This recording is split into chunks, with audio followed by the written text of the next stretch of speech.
Thank you for the kind introduction, Soren, and congratulations on all the success of Trinity House.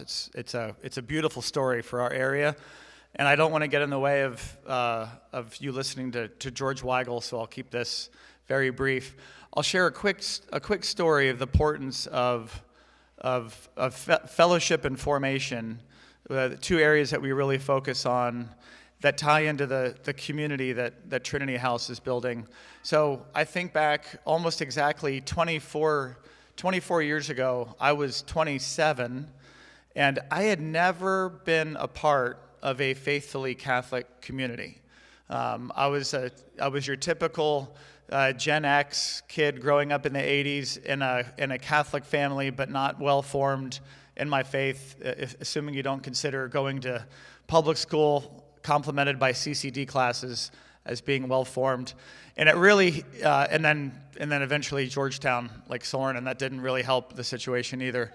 But when about 5 years out of college, I started volunteering at a Catholic group where I met my wife, and it was called Exodus Youth Services. And I had met the speaker at a Theology on Tap, and I went and I've always had a heart for service, and I showed up, and there were probably 25 other young adult Catholics, and it was the first experience I ever had of praying out loud with people. So we would pray out loud before going on ministry, and this felt very foreign to me as a Catholic of the 80s, and that's my excuse. But being in community with other faithful Catholics and seeing how they live their lives and how they pray, both out loud and even doing a simple rosary while we're all sharing a van ride together into a project neighborhood, it really had a huge impact on me. Really seeing how other Catholics live their lives. And I think that's the power of community. And then, so that's the fellowship. And then where the formation comes in, I really think there's a lot to be said for this people plus books to grow in our faith.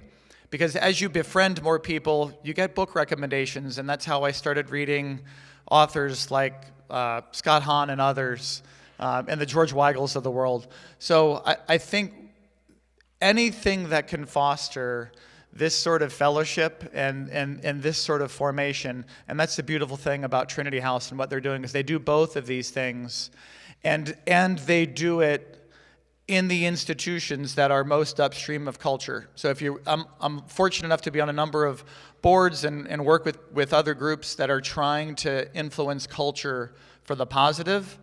And in order to influence culture, I really think you do need to go to the source. And there really are three institutions that are involved in forming us as individuals. And it's our families, it's our churches, and it's our schools. And to see the Trinity House program affecting all of those, I think it's a absolutely wonderful thing for the country, and it's great that they're in our own backyard and doing this here. So thanks for the great work that you're doing, Soren and Ever, and thanks for the invite to be here.